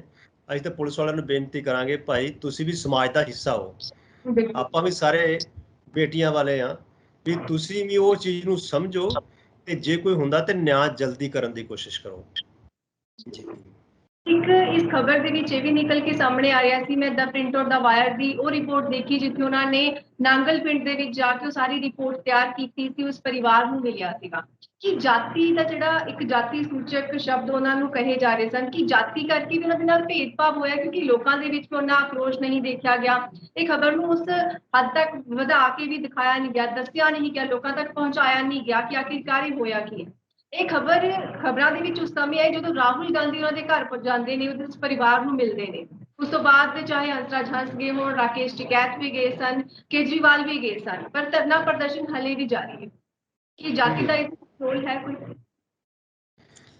ਜਾਤੀ ਦਾ ਰੋਲ ਵੀ ਆਪਣਾ ਗੁਰਸ਼ਨ ਮੈਡਮ ਹੈਗਾ, ਕਿਉਂਕਿ ਜਿਹੜੇ ਕਹਿੰਦੇ ਨੇ ਆਪਾਂ ਸੋ ਕਾਲਡ ਕਹਿ ਲਓ ਕਿ ਜਿਹਨੂੰ ਆਪਾਂ ਕਹਿੰਦੇ ਆ ਕਿ ਨੀਵੀਂ ਜਾਤ ਕਹਿੰਦੇ ਨੇ। ਵੈਸੇ ਤਾਂ ਗੁਰੂ ਨਾਨਕ ਸਾਹਿਬ ਨੇ ਕਿਹਾ ਨੀਚਾ ਅੰਦਰ ਨੀਚ ਜਾਤ ਨੀਚੂ ਹੀ ਅਤ ਨੀਚ, ਐਸੀ ਬੰਦਾ ਕਿ ਕਿਉਂ ਕਿਸੇ ਨੂੰ ਨੀਚਾ ਕਿਹਾ ਜਾਵੇ। ਬਟ ਸਾਡੇ ਸਮਾਜ ਦੀ ਜਿਹੜੀ ਹਾਇਰਾਰਕੀ ਬਣੀ ਹੋਈ ਹੈ, ਜਾਤ ਪਾਤ ਦਾ ਸਿਸਟਮ ਜੋ ਬਣਿਆ ਹੋਇਆ ਹੈ, ਉਹਦੇ ਵਿੱਚ ਜਿਹੜੇ ਲੋਅਰ ਲੋਕ ਨੇ ਜਾਂ ਕਹਿ ਲਓ ਸ਼ਡਿਊਲ ਕਾਸਟ, ਜਿਹੜੇ ਇਹ ਵੀ ਸ਼ਡਿਊਲ ਕਾਸਟਾਂ ਵਿੱਚੋਂ ਸ਼ਾਇਦ ਆਉਂਦੇ ਸੀ, ਤਾਂ ਉਹ ਜਿਹੜੀ ਚੀਜ਼ ਹੈ ਉਸ ਚੀਜ਼ ਦਾ ਫਾਇਦਾ ਨੁਕਸਾਨ ਤਾਂ ਹੁੰਦਾ ਹੀ ਹੈ ਜੀ, ਕਿ ਉਹਨੂੰ ਡਰਾਉਣਾ, ਉੱਪਰਲੇ ਜਿਹੜੇ ਪ੍ਰਭਾਵਸ਼ਾਲੀ ਬੰਦਾ ਹੁੰਦਾ ਹੈ ਉਸ ਨੂੰ ਡਰਾਉਣ ਦੀ ਕੋਸ਼ਿਸ਼ ਕਰਦਾ ਹੈ ਕਿ ਜੇ ਤੁਸੀਂ ਆਹ ਕੀਤਾ ਸੀ ਆਹ ਕਰ ਦਾਂਗੇ, ਅਸੀਂ ਕੀਤਾ ਆਹ ਕਰ ਦਾਂਗੇ। ਉਹ ਬਾਈਕਾਟਿੰਗ ਹੁੰਦੀ ਹੈ, ਸੋਸ਼ਲ ਬਾਈਕਾਟ ਕਰ ਦਿੰਦੇ ਨੇ ਕਈ ਵਾਰ। ਸੋ ਪ੍ਰੈਸ਼ਰ ਬਣਦਾ ਜਾਤੀ ਦੇ ਨਾਮ ਤੇ ਵੀ। ਇੰਡੀਅਨ ਸੋਸਾਇਟੀ ਦੇ ਵਿੱਚ ਇੱਕ peculiar phenomena this is found only in Indian society, ਕਿ ਜਿਹੜਾ ਸਿਰਫ ਭਾਰਤੀ ਸਮਾਜ 'ਚ ਹੀ ਬਹੁਤਾ ਜ਼ਿਆਦਾ ਮਿਲਦਾ ਹੈ। ਹੋਰ ਸਮਾਜਾਂ 'ਚ ਹੋਰ ਤਰ੍ਹਾਂ ਦੀਆਂ ਹਾਇਰਾਰਕੀਜ਼ ਨੇ, ਭਾਰਤੀ ਸਮਾਜ ਦੇ ਵਿੱਚ ਜਾਤ ਪਾਤ ਵਾਲਾ ਸਿਸਟਮ ਜਿਹੜਾ ਹੈ ਇਹ ਥੋੜ੍ਹਾ ਜਿਹਾ ਇੱਦਾਂ ਚੱਲਦਾ ਹੈ ਕਿ ਜਿਸ ਨੂੰ ਲੋਕੀ ਫਾਇਦਾ ਉਠਾਉਂਦੇ ਨੇ ਕੁਛ ਜਿਹੜੇ ਪ੍ਰਭਾਵਸ਼ਾਲੀ ਨੇ। ਤੇ ਇਸ ਕੇਸ ਦੇ ਵਿੱਚ ਵੀ ਉਹਨਾਂ ਨੂੰ ਜਾਤੀ ਸੂਚਕ ਸ਼ਬਦ ਜਾਂ ਇੱਦਾਂ ਬੋਲੇ ਗਏ ਜਾਂ ਮਤਲਬ ਦਬਾਉਣ ਦੀ ਕੋਸ਼ਿਸ਼ ਕੀਤੀ ਗਈ। ਸੋ ਦੇਖੋ ਇਹ ਚੀਜ਼ ਤਾਂ ਆਪਾਂ ਕਹਿ ਸਕਦੇ ਹਾਂ ਕਿ ਇਹਦਾ ਫੈਕਟਰ ਤਾਂ ਇੱਕ ਹੈਗਾ ਹੀ ਹੈਗਾ ਜੀ। ਤੇ ਇਸ ਤੋਂ ਇਲਾਵਾ ਜੇਕਰ ਦੇਖਿਆ ਜਾਵੇ ਅਜਿਹੇ ਮਾਹੌਲ ਦੇ ਵਿੱਚ ਆਮ ਲੋਕਾਂ ਦੀ ਕੀ ਜ਼ਿੰਮੇਵਾਰੀ ਬਣਦੀ ਹੈ? ਮੌਕੇ ਦੇ ਮੁਹੱਲੇ ਵਾਲਿਆਂ ਨੇ ਜ਼ਰੂਰ ਸਾਥ ਦਿੱਤਾ। ਨਾਂਗਲ ਪਿੰਡ ਦੇ ਕੁਝ ਨੌਜਵਾਨ ਵੀ ਸਾਹਮਣੇ ਆਏ ਸੀ ਜੋ ਕਿ ਪੜ੍ਹੇ ਲਿਖੇ ਨੌਜਵਾਨ ਸੀ, ਉਹਨਾਂ ਦੇ ਵੱਲੋਂ ਗੈਦਰਿੰਗ ਕੀਤੀ ਗਈ ਤੇ ਇਸ ਗੱਲ ਨੂੰ ਵੱਡੇ ਪੱਧਰ ਤੱਕ ਲਿਆਂਦਾ ਗਿਆ। ਪਰ ਆਮ ਲੋਕਾਂ ਦਾ ਇਸ ਦੇ ਪ੍ਰਤੀ ਕੀ ਜ਼ਿੰਮੇਵਾਰੀ ਬਣਦੀ ਹੈ ਜਦੋਂ ਕੋਈ ਅਜਿਹੇ ਹਾਲਾਤ ਕਿਤੇ ਵੀ ਬਣਦੇ ਹੋਣ? ਗੁਰਸ਼ਨ, ਜਦੋਂ ਨਿਰਭਇਆ ਕਾਂਡ ਹੋਇਆ ਸੀ ਸ਼ਾਇਦ 2012 ਚ ਸ਼ਾਇਦ ਹੋਇਆ ਸੀ ਉਹ, ਦੇਖੋ ਉਦੋਂ ਦਿੱਲੀ ਦੀਆਂ ਸੜਕਾਂ ਭਰ ਗਿਆ ਸੀ, ਸਾਰੀ ਦਿੱਲੀ ਭਰ ਗਈ ਸੀ, ਉੱਥੇ ਇੰਨੇ ਲੋਕ ਆ ਚੁੱਕੇ ਸੀ ਇਕੱਠੇ ਹੋ ਕੇ, ਕਿਉਂਕਿ that was such bad and very very pathetic type of case ਸੀ। ਇਹ ਵੀ ਉਸ ਤਰ੍ਹਾਂ ਦੇ ਕੇਸ ਹੈਗਾ ਕਿ ਲੋਕਾਂ ਦਾ ਪ੍ਰੈਸ਼ਰ ਹੀ ਬਣਿਆ ਹੁਣ ਵੀ, ਤਾਂ ਹੀ ਜਾ ਕੇ FIR ਹੋਈ ਹੈ। ਤੇ ਲੋਕਾਂ ਦਾ ਫਰਜ਼ ਬਣਦਾ ਹੈ ਕਿ ਜਦੋਂ ਇਹੋ ਜਿਹੇ ਕੇਸ ਹੋ ਜਾਣ ਤੇ ਅਸੀਂ ਉਸ ਨੂੰ as a community, as a Mohalla, as a society ਅਸੀਂ ਉਹਨਾਂ ਲੋਕਾਂ ਦੀ ਮਦਦ ਕੀਤੀ ਜਾਵੇ। ਕਿਉਂਕਿ ਅੱਜ ਕੱਲ੍ਹ ਦਾ ਸਮਾਂ ਐਸਾ ਆ ਗਿਆ ਕਿ ਲੋਕੀ ਪਦਾਰਥਵਾਦੀ ਸੋਚ ਕਰਕੇ ਟੁੱਟੇ ਹੋਏ ਨੇ ਇੱਕ ਦੂਜੇ ਨਾਲੋਂ। ਪਰੰਤੂ ਜੇ ਇਹੋ ਜਿਹਾ ਇਸ਼ੂ ਸਮਾਜਿਕ ਇਸ਼ੂ ਹੁੰਦਾ ਹੈ ਤਾਂ ਸਭ ਨੂੰ ਕਲੈਕਟਿਵਲੀ ਮਤਲਬ ਕਲੈਕਟਿਵ ਤੌਰ ਦੇ ਉੱਪਰ ਇਕੱਠੇ ਹੋ ਕੇ ਉਸ ਨੂੰ ਉਸ ਬੰਦੇ ਦਾ ਸਾਥ ਦੇਣਾ ਚਾਹੀਦਾ ਹੈ ਕਿ ਭਾਈ ਲੜਕੀ ਵਾਲਿਆਂ ਦਾ ਸਾਥ ਦਿੱਤਾ ਜਾਵੇ ਤੇ ਜਿਹੜੇ ਕਲਪਰੇਟ ਨੇ ਉਹਨਾਂ ਨੂੰ ਸਜ਼ਾਵਾਂ ਦਿਵਾਉਣ ਤੀਕਰ ਮਤਲਬ ਕਿ ਲੋਕ ਅੱਗੇ ਆਉਣ। ਇੱਕ ਵਾਰੀ ਸ਼ਾਇਦ ਤੁਹਾਨੂੰ ਪੰਜਾਬ 'ਚ ਯਾਦ ਹੋਵੇ, ਕਿਰਨਜੀਤ ਕੇਸ ਹੋਇਆ ਸੀ, ਸ਼ਾਇਦ 97 'ਚ ਹੋਇਆ ਸੀ, ਤੇ ਉਹ ਜਿਨ੍ਹਾਂ ਨੇ ਕੇਸ ਫਾਈਟ ਕੀਤਾ ਉਹਨਾਂ ਨੂੰ ਪ੍ਰਭਾਵੀ ਲੋਕਾਂ ਨੇ ਕਈਆਂ ਨੇ ਮਤਲਬ ਕਿ ਸਜ਼ਾ ਕਰਵਾ ਦਿੱਤੀ। ਧਨੇਰ ਇੱਕ ਹੈਗੇ ਨੇ ਮਨਜੀਤ ਧਨੇਰ, ਉਹਨਾਂ ਨੂੰ ਸਜ਼ਾ ਕਰਾ ਦਿੱਤੀ। ਕਹਿਣ ਦਾ ਮਤਲਬ ਉੱਥੇ ਲੋਕ ਇਕੱਠੇ ਬੜੇ ਹੋ ਗਏ। ਬਾਅਦ 'ਚ ਉਹਦੇ ਨਾਮ ਤੇ ਕੁੜੀ ਦੇ ਇੱਕ ਇੱਕ NGO ਟਾਈਪ ਵੀ ਬਣੀ ਹੋਈ ਹੈ, ਤੇ ਹੁਣ ਵੀ ਉਸ ਨੂੰ ਯਾਦ ਕਰਕੇ ਲੋਕ ਮਤਲਬ, ਸੋ ਕਹਿਣ ਦਾ ਮਤਲਬ ਹੈ ਜਦੋਂ ਕਦੀ ਇਹੋ ਜਿਹੇ ਕੇਸ ਹੁੰਦੇ ਨੇ ਤਾਂ ਉਸ ਕੇਸ ਨੂੰ ਮਤਲਬ ਕਿ ਨਜਿੱਠਣਾ ਚਾਹੀਦਾ ਹੈ, ਲੋਕਾਂ ਨੂੰ ਸਾਥ ਹੋਣਾ ਚਾਹੀਦਾ ਹੈ, ਲੋਕਾਂ ਨੂੰ ਨਾਲ ਹੋਣਾ ਚਾਹੀਦਾ ਹੈ, ਸੋ ਦੈਟ ਕਿ ਜਿਹੜਾ ਕੋਈ ਪਰਿਵਾਰ ਬਹੁਤ ਦੁੱਖ 'ਚ ਹੈ ਉਸ ਨੂੰ ਬਚਾਇਆ ਜਾਵੇ ਤੇ ਉਹਨਾਂ ਦੀ ਹੈਲਪ ਕੀਤੀ ਜਾਵੇ। ਕਿਉਂਕਿ ਇਕੱਲਾ ਬੰਦਾ ਕੇਸ ਨਹੀਂ ਲੜ ਸਕਦਾ ਅੱਜ ਕੱਲ੍ਹ ਦੇ ਜ਼ਮਾਨੇ 'ਚ, ਕਿਉਂਕਿ ਭਾਵੇਂ ਉਹ ਪੁਲਿਸ ਤੱਕ ਜਾਣਾ ਹੈ ਜਾਂ ਲਾਇਰ ਤੱਕ ਜਾਣਾ ਹੈ, ਉੱਥੇ ਜਾਣਾ ਇੱਕ ਬੰਦੇ ਦੇ ਵੱਸ ਦੀ ਗੱਲ ਨਹੀਂ ਹੁੰਦੀ ਜਿੰਨਾ ਚਿਰ ਕੋਈ ਸਾਥ ਨਾ ਹੋਵੇ। ਭਾਵੇਂ ਉਹ ਘਰੇਲੂ ਮਹੱਲਾ ਜਾਂ ਪੂਰਾ ਸਮਾਜ ਦਾ ਹੀ ਰੋਲ ਬਣਦਾ, ਲੋਕਾਂ ਦਾ ਇੱਕ ਰੋਲ ਬਣਦਾ ਹੈ ਕਿ ਅਸੀਂ ਕੁੜੀਆਂ ਦੇ ਪ੍ਰੋਟੈਕਸ਼ਨ ਵਾਸਤੇ ਆਵਾਜ਼ ਉਠਾਈਏ ਤੇ ਅਸੀਂ ਉਹਨਾਂ ਨੂੰ ਮਤਲਬ ਕਿ ਐਸੀ ਇੱਕ ਉਦਾਹਰਨ ਬਣੀਏ ਕਿ ਅੱਗੇ ਲੋਕ ਹੀਆ ਨਾ ਕਰਨ ਹੋਰ ਇਸ ਗੱਲ ਦੇ ਵਿੱਚ ਆਉਣ ਦਾ। ਜੀ, ਪਰ ਦੇਖਿਆ ਗਿਆ ਕਿ ਜਦੋਂ ਕਿਸੇ ਕੁੜੀ ਦੇ ਨਾਲ ਅਜਿਹੀ ਘਿਨੌਣੀ ਘਟਨਾ ਵਾਪਰ ਜਾਂਦੀ ਹੈ ਤਾਂ ਉਸ ਤੋਂ ਬਾਅਦ ਉਸ ਕੁੜੀ ਨੂੰ ਹੀ ਗੁਨਾਹਗਾਰ ਦੇ ਰੂਪ ਦੇ ਵਿੱਚ ਦੇਖਣਾ ਸ਼ੁਰੂ ਕਰ ਦਿੰਦੇ ਨੇ ਲੋਕ। ਹਾਲਾਂਕਿ ਉਹਨੂੰ ਖਾਣ-ਪੀਣ ਦੀ ਲੋੜ ਹੁੰਦੀ ਹੈ, ਇਸ ਸਮੇਂ ਹੌਸਲੇ ਦੀ ਲੋੜ ਹੁੰਦੀ ਹੈ, ਪਰ ਉਹਨੂੰ ਹੀ ਇਸ ਤਰ੍ਹਾਂ ਦੇ ਨਾਲ ਦੇਖਿਆ ਜਾਂਦਾ ਹੈ। ਲੋਕ ਆਪਣੇ ਘਰਾਂ ਦੇ ਦਰਵਾਜ਼ੇ ਬੰਦ ਕਰਦੇ ਨੇ, ਚੁਗਲੀਆਂ ਕਰਦੇ ਨੇ ਤੇ ਦੱਸਦੇ ਨੇ ਕਿ ਉਹੀ ਕੁੜੀ ਹੈ ਜਿਹਦੇ ਨਾਲ ਰੇਪ ਹੋਇਆ ਸੀ। ਅਜਿਹੇ ਲੋਕਾਂ ਨੂੰ ਕੀ ਕਹਿਣਾ ਚਾਹੋਗੇ ਤੁਸੀਂ, ਆਪਣਾ ਰਵੱਈਆ ਉਹਨਾਂ ਨੂੰ ਕਿਵੇਂ ਬਦਲਣਾ?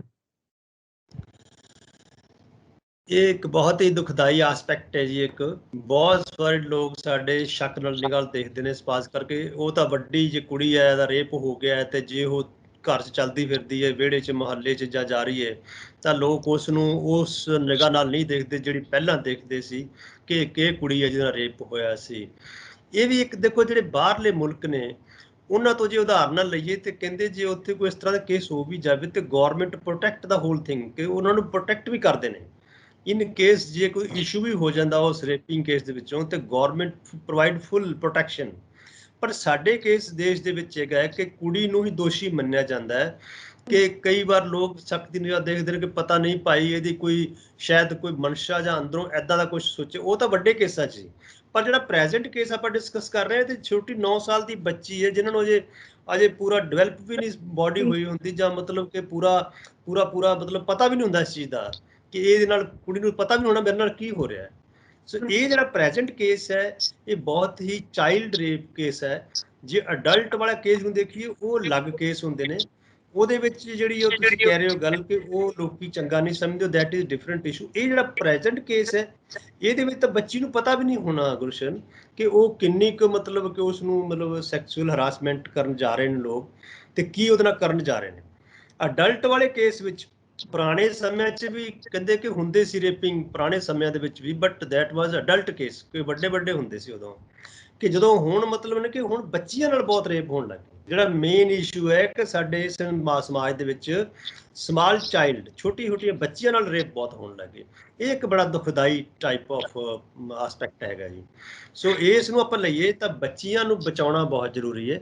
ਇਸ ਕਰਕੇ ਹੀ ਸਾਡੇ ਪੰਜਾਬੀ ਸਮਾਜ 'ਚ ਕਹਿੰਦੇ ਆ, ਜਿਵੇਂ ਅਬੋਰਸ਼ਨ ਦਾ ਬਹੁਤ ਚੱਲਦਾ ਸੀ ਪਹਿਲਾਂ, ਟਰਮੀਨੇਸ਼ਨ ਬਹੁਤ ਹੁੰਦੀ ਸੀ, ਹੁਣ ਤਾਂ ਲਾਅ ਬਣ ਗਏ, ਲੋਕੀ ਕਰ ਨਹੀਂ ਰਹੇ ਜਾਂ ਬਹੁਤ ਸਖਤ ਲਾਅ ਹੋ ਗਏ।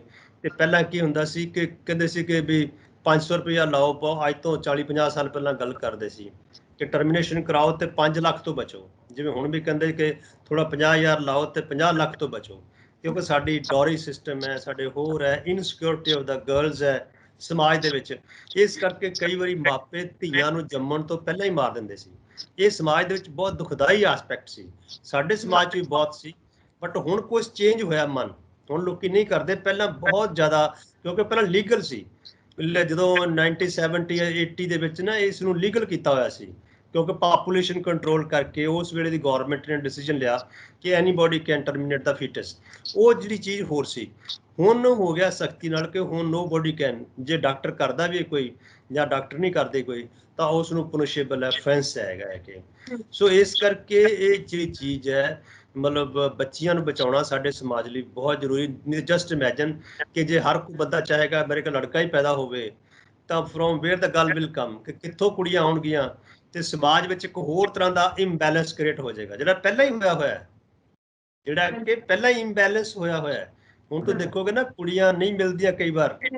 ਹੁਣ ਆਮ ਤੌਰ ਤੇ ਲੜਕੇ ਬਹੁਤ ਵੱਡੀ ਉਮਰ ਦੇ ਹੋ ਰਹੇ ਨੇ, ਕਈ ਵਾਰੀ ਮੈਚਿੰਗ ਨਹੀਂ ਮਿਲ ਰਹੀ। ਹਰਿਆਣੇ 'ਚ ਬਹੁਤ ਵੱਡੀ ਸਮੱਸਿਆ ਹੈ, ਪੰਜਾਬ 'ਚ ਵੀ ਬਹੁਤ ਵੱਡੀ ਸਮੱਸਿਆ ਆ ਗਈ। ਇਹ ਇਸ ਕਰਕੇ ਹੋ ਰਹੀ ਹੈ ਕਿਉਂਕਿ ਪ੍ਰੈਫਰੈਂਸ ਫਾਰ ਦਾ ਸਨ, ਕਿ ਪੁੱਤ ਦੀ ਪਹਿਲੀ ਚਾਹਤ ਹੈ ਕਿ ਪੁੱਤ ਹੀ ਮੇਰੇ ਘਰ ਪੈਦਾ ਹੋ। ਫਿਲਮ ਹੀ ਬਣੀ ਹੈ ਨਾ, ਇੱਕ ਲੜਕਾ ਹੀ ਚਾਹੀਦਾ ਹੈ, ਲੜਕੀ ਨਹੀਂ ਚਾਹੀਦੀ। ਦੇਖੋਗੇ ਤੁਸੀਂ ਵੀ ਲੜਕੀ ਹੋ, ਕਿ ਜਿਹੜੀ ਇਹ ਦਾਦੀ ਹੈ ਜਾਂ ਭੂਆ ਹੈ, ਮਾਸੀ ਹੈ, ਉਹੀ ਚਾਹੇਗੀ ਕਿ ਸਾਡੇ ਘਰ ਪੋਤਾ ਹੋਵੇ, ਪੋਤੀ ਨਾ ਹੋਵੇ। ਸੋ ਇਸ ਕਰਕੇ ਸਾਡੇ ਸਮਾਜ ਦੀ ਜਿਹੜੀਆਂ ਸੋਚ ਹੈ, ਇੱਕ ਤਾਂ ਇਹ ਬੜੀ ਹੋਰ ਤਰ੍ਹਾਂ ਦੀ ਹੈਗੀ ਹੈ। ਸੋ ਇਸ ਨੂੰ ਬਦਲਣ ਦੀ ਜ਼ਰੂਰਤ ਹੈ, ਜਿਹੜੀ ਆਪਾਂ ਐਂਡ 'ਚ ਗੱਲ ਕਰਾਂਗੇ ਕਿ ਸੋਚ ਨੂੰ ਇੱਕ ਪੋਜ਼ਿਟਿਵ ਪਾਸੇ ਲਿਜਾਣ ਵਾਲੀ ਗੱਲ ਹੈ ਕਿ ਮੁੰਡੇ ਕੁੜੀ 'ਚ, ਭਾਵੇਂ ਕਿ ਸਾਡੇ ਸਭ ਦੇ ਸਮਾਜ ਦੇ ਵਿੱਚ ਦਿਮਾਗ ਦੇ ਵਿੱਚ ਬਹੁਤ ਅਜੇ ਬੈਠਾ ਹੋਇਆ ਹੈ ਕਿ ਲੜਕਾ ਹੀ ਚਾਹੀਦਾ ਹੈ, ਬਟ ਹੌਲੀ ਥੋੜੀ ਤਬਦੀਲੀ ਵੀ ਆ ਰਹੀ ਹੈ ਤੇ ਲੋਕ ਸੋਚ ਰਹੇ ਨੇ ਕਿ ਲੜਕੇ ਲੜਕੀ 'ਚ ਫਰਕ ਨਹੀਂ, ਕਿ ਲੜਕੀਆਂ ਵੀ ਓਨੀਆਂ ਹੀ ਇੰਪੋਰਟੈਂਟ ਨੇ ਤੇ ਲੜਕੀਆਂ ਵੀ ਓਨੀਆਂ ਹੀ ਹੈਲਪਫੁਲ ਨੇ, ਰਾਦਰ ਜ਼ਿਆਦੀਆਂ ਨੇ। ਕਈ ਜਿਨ੍ਹਾਂ ਦੇ ਬੱਚੇ, ਕਈ ਸਟੱਡੀਜ਼ ਐਸੀਆਂ ਹੋ ਗਈਆਂ ਪਰਿਵਾਰਾਂ ਦੇ ਵਿੱਚ ਕਿ ਜਿੱਥੇ ਲੜਕੀਆਂ ਨੇ ਮਾਂ ਪਿਓ ਨੂੰ 올ਡ ਏਜ ਵਿੱਚ ਨਹੀਂ ਪੁੱਛਿਆ, ਬਲਕਿ ਲੜਕੀਆਂ ਨੇ ਹੀ ਹੈਲਪ ਕੀਤੀ ਹੈ। ਸੋ ਇਸ ਕਰਕੇ ਲੜਕੀਆਂ ਨੂੰ ਬਚਾਉਣਾ ਸਾਡੇ ਸਮਾਜ ਦੇ ਵਿੱਚ ਇੱਕ ਪ੍ਰਾਇੋਰਟੀ ਹੋਣੀ ਚਾਹੀਦੀ ਹੈ ਕਿ ਲੜਕੀ ਨੂੰ ਬਚਾ ਕੇ ਹੀ ਅਸੀਂ ਸਮਾਜ ਦੀ ਸੇਵਾ ਤੇ ਕੁਦਰਤ ਦੀ ਸੇਵਾ ਕਰ ਸਕਦੇ ਹਾਂ ਜੀ। ਠੀਕ ਹੈ, ਅਗਰ ਆਪਾਂ ਇਸ ਮਾਮਲੇ ਦੀ ਹੀ ਗੱਲ ਕਰਦੇ ਹਾਂ ਤਾਂ ਸਰਕਾਰਾਂ ਕਹਿੰਦੀਆਂ ਨੇ ਕਿ ਅਸੀਂ ਸਬਕ ਸਿਖਾਵਾਂਗੇ ਅਜਿਹੇ ਵਿਅਕਤੀਆਂ ਨੂੰ, ਸਜ਼ਾਵਾਂ ਸਖਤ ਕਰ ਦਿੰਦੀਆਂ ਨੇ। ਸਜ਼ਾ ਹੁਣ ਵੀ ਕਹਿ ਰਹੇ ਨੇ ਕਿ ਸਖਤ ਤੋਂ ਸਖਤ ਸਜ਼ਾ ਮਿਲੇਗੀ, ਪਰ ਫਿਰ ਵੀ ਇਹ ਘਟਨਾਵਾਂ ਨਹੀਂ ਰੁਕ ਰਹੀਆਂ। ਇਹਦੇ ਪਿੱਛੇ ਦਾ ਕੀ ਕਾਰਨ ਹੈ? ਕਿਉਂ ਨਹੀਂ ਸਬਕ ਸਿਖਾ ਪਾ ਰਹੀਆਂ ਸਰਕਾਰਾਂ?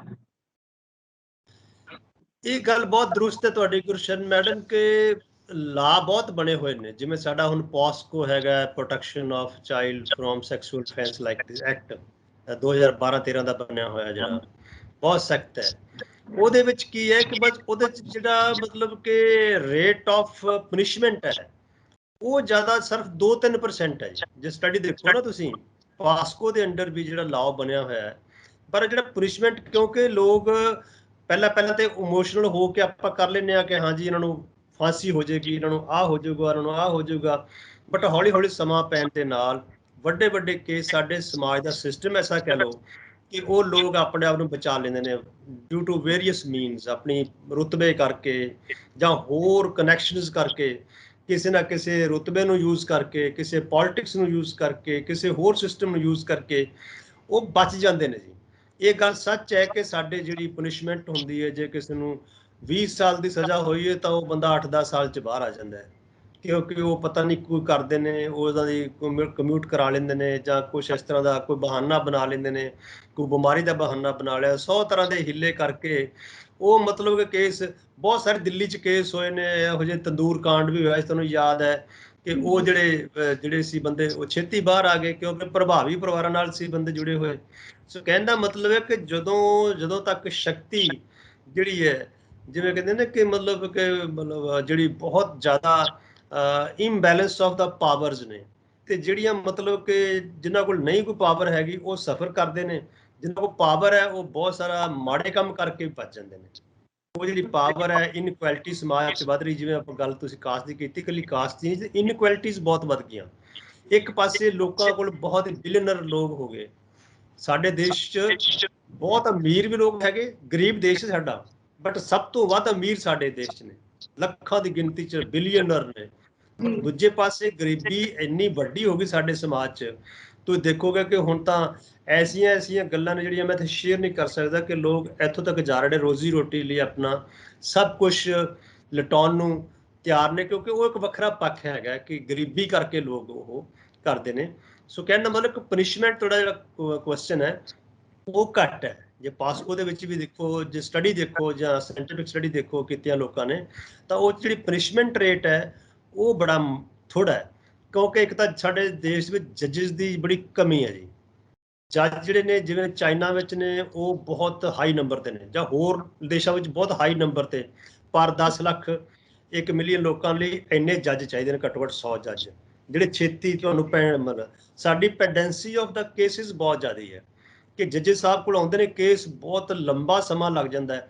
ਉਹ ਜੱਜਾਂ ਦਾ ਕਸੂਰ ਨਹੀਂ, ਜੱਜਾਂ ਦੇ ਕੋਲ ਕੇਸ ਹੀ ਇੰਨੇ ਲੱਖਾਂ 'ਚ ਨੇ ਹੈਗੇ ਕਿ ਸਾਡੇ ਕੋਲ ਨੰਬਰ ਆਫ ਜੱਜਿਸ ਘੱਟ ਨੇ ਜੁਡੀਸ਼ਰੀ ਸਿਸਟਮ ਵੀ, ਤੇ ਇਸ ਤਰ੍ਹਾਂ ਪੁਲਿਸ ਦੇ ਵਿੱਚ ਵੀ ਨੰਬਰ ਘੱਟ ਹੈ। ਜਿੰਨੀ ਸਾਡੀ ਪਾਪੂਲੇਸ਼ਨ ਵੱਧ ਰਹੀ ਹੈ, ਜਿੰਨੀ ਸਾਨੂੰ ਨਫਰੀ ਚਾਹੀਦੀ ਹੈ ਪੁਲਿਸ ਦੀ, ਉਹਨੇ ਨਹੀਂ ਹੈਗੇ।